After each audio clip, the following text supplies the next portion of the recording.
Deforestation, वनों की कटाई। Conversion of forested areas to non forested वन। तो जो फॉरेस्टेड एरिया होते हैं, मतलब वनों का क्षेत्र को जब हम मतलब डेजर्ट बना देते हैं, काट काट के नॉन फॉरेस्टेड बना देते हैं, तो उसको डिफोरेस्टेशन बोलते हैं। इंडिया के अंदर क्या सिनेरियो है डिफोरेस्टेशन का? Almost 40% forest have been lost in tropic. जो ट्रॉपिकल रीजन है, जो भूमध्य रेखा के इक्वेटर लाइन के आसपास होता है, तो उसमें से 40% जो वन है वो खत्म हो चुके हैं, compared to only 1% in the temperate region. जबकि केवल टेम्परेट जो रीजन है, जो इससे आगे की तरफ बढ़ते हैं जब हम पोलर रीजन में, तो ट्रॉपिकल के बाद टेम्परेट रीजन आता है, तो वहाँ पे केवल 1% ही वनों का कटा हुआ है। ज़्यादातर जो रीजन है वो ट्रॉपिक्स का ही इफेक्टेड है वनों की कटाई से। 30% जो फॉरेस्ट हैं, forest land at the beginning of 20th century shrunk to the 21.54% till the end of the century in the India. India के अंदर जो 20th सेंचुरी मतलब 1900 से लेके जब 1999 तक का टाइम पीरियड बता रखा है, तो 1900 के टाइम पे, जो 1900 का साल था, उस टाइम पे 30% जंगल थे, 30% वन थे। लेकिन आज जो वन है वो 21.54% ही रह चुके हैं। तो लगभग 9% की कटौती है वो देखने को मिली है 100 सालों के अंदर अंदर।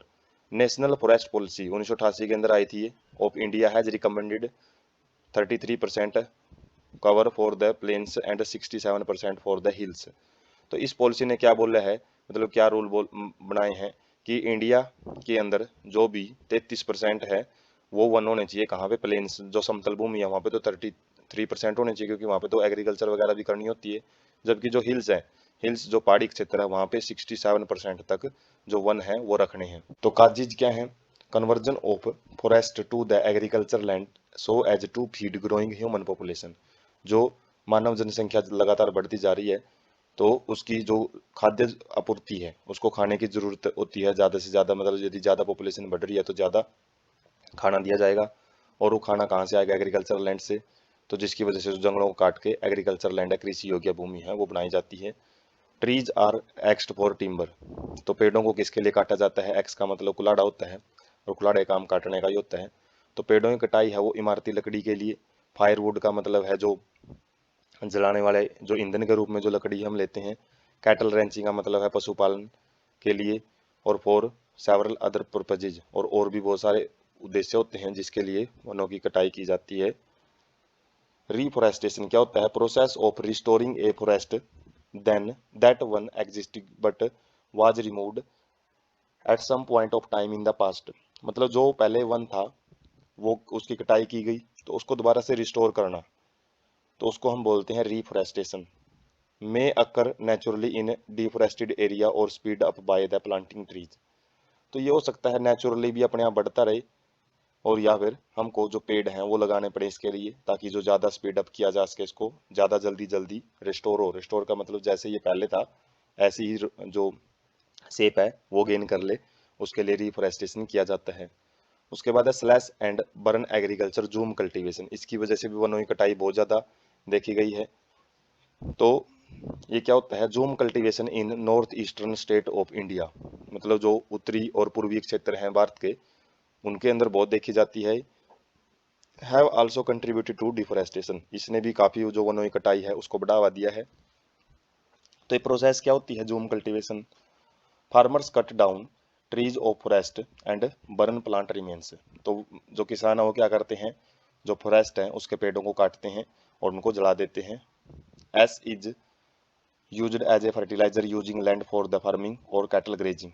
जो राख है उसको फर्टिलाइजर के रूप में यूज करते हैं, और जो फार्मिंग के लिए फिर जो लैंड है उसको यूज करते हैं, और कैटल ग्रेजिंग के लिए भी यूज करते हैं। आफ्टर कल्टीवेशन, कटाई के बाद, the area is left over several year. कुछ सालों के लिए एरिया, उस जो हमने वनों की कटाई से जो एरिया तैयार किया था उसको छोड़ दिया जाता है। और उसको काफ़ी देर के लिए क्यों छोड़ देते हैं? कई सालों के लिए, ताकि वो रिकवरी कर सके। जो भी न्यूट्रिएंट्स वगैरह उसके अंदर फसल उगाने की वजह से कम हुए हैं उसको रिकवर किया जाता है। Farmer then move on the other areas and repeat the process. फिर किसान क्या करते हैं? दूसरी जगह पे चले जाते हैं और वहाँ पे यही प्रोसेस दोहराते हैं कि वनों की कटाई करेंगे। फिर मतलब हर सीजन में वनों की कटाई की जाती है, और एक नया जो एरिया है वो तलाशा जाता है, जिसकी वजह से वनों की कटाई बहुत ज़्यादा आगे के आगे बढ़ती चली जाती है। इसके क्या परिणाम रहते हैं? Increasing population and repeated cultivation result in deforestation due to lack of recovery phase. तो यहाँ पे रिकवरी फेज इतना ज़्यादा नहीं हो सकता, वनों को फलने फूलने में बहुत साल चाहिए होते हैं, लेकिन यहाँ पे तो हर साल उसकी कटाई की जा रही है जूम कल्टीवेशन में, हर सीजन में बल्कि। और जो पॉपुलेशन जैसे जैसे बढ़ती जा रही है, ज़्यादा से ज़्यादा जगह चाहिए उसके लिए, रिपीटेड कल्टीवेशन, और जिसकी वजह से जो डिफोरेस्टेशन है वो जो बहुत ज़्यादा हद तक देखा जाता है।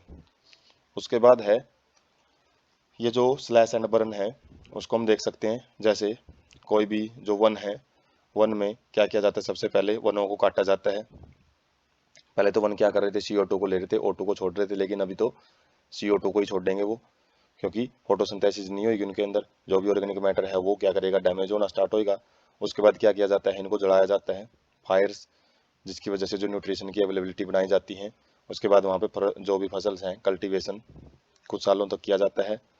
और जब ये जो सॉइल है वो प्रॉपर न्यूट्रिएंट उसके अंदर ख़त्म हो जाते हैं फसल उगाने की वजह से, तो लॉन्ग पीरियड ऑफ टाइम री एस्टेब्लिश्ड द नेचुरल साइकिल, जिसकी वजह से जो यहाँ पे जो वन वगैरह बनने शुरू होंगे बहुत टाइम के बाद बनते हैं, जिसकी वजह से रिकवरी अच्छे ढंग से नहीं हो पाती है।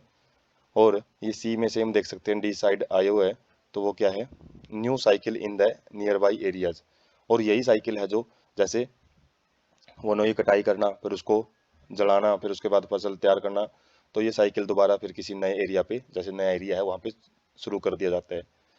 अब जैसे पुराने वाला एरिया इतना ज़्यादा जल्दी जल्दी कवर अप नहीं कर पाता है और नए एरिया को काटा जा रहा है, जिसकी वजह से वनों की कटाई आगे की आगे होती रहती है, तो ये जूम कल्टीवेशन होता है। उसके बाद कंसिक्वेंसीज ऑफ डिफोरेस्टेशन, यदि वनों की कटाई ऐसे ही होती रही तो इसके क्या परिणाम होते रहेंगे निकलेंगे? एनहेंस्ड कार्बन डाइऑक्साइड कंसंट्रेशन, जिसकी वजह से CO2 की मात्रा वो बढ़ सकती है एनवायरनमेंट में, और जो कि ग्रीन हाउस इफेक्ट कोज करेगी, और ग्रीन हाउस इफेक्ट की वजह से ग्लोबल वार्मिंग है वो बढ़ती रहेगी। और जो फोटोसिंथेसिस रेट है वो भी कम हो जाते हैं, क्योंकि वनों की कटाई की गई है, जिसकी वजह से green house effect and global warming है वो देखने को मिलेगी। डिक्रीज्ड बायोमास प्रोडक्शन, जो बायोमास प्रोडक्शन है, जो फोटोसिंथेसिस जो फूड तैयार होता है वो भी काफ़ी हद तक कम हो जाता है।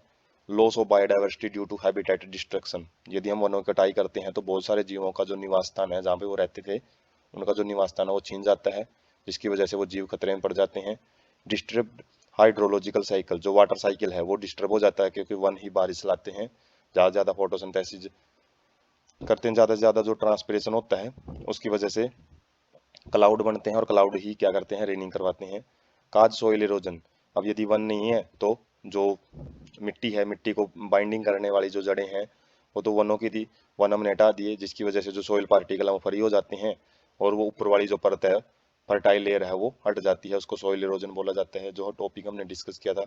लीड टू डेजर्टिफिकेशन, और बाद में जो सोइल इरोजन है, यदि वो ऊपरली जो लेयर होती है अर्थ की वो हट जाती है तो न्यूट्रिएंट तो उसके साथ ही चले जाते हैं, जिसकी वजह से डेजर्टिफिकेशन का मतलब होता है वहाँ पे मरुस्थल बनने शुरू हो जाते हैं, एक्सट्रीम एरिया, एक्सट्रीम केसेज मतलब ज़्यादातर केसेज के अंदर।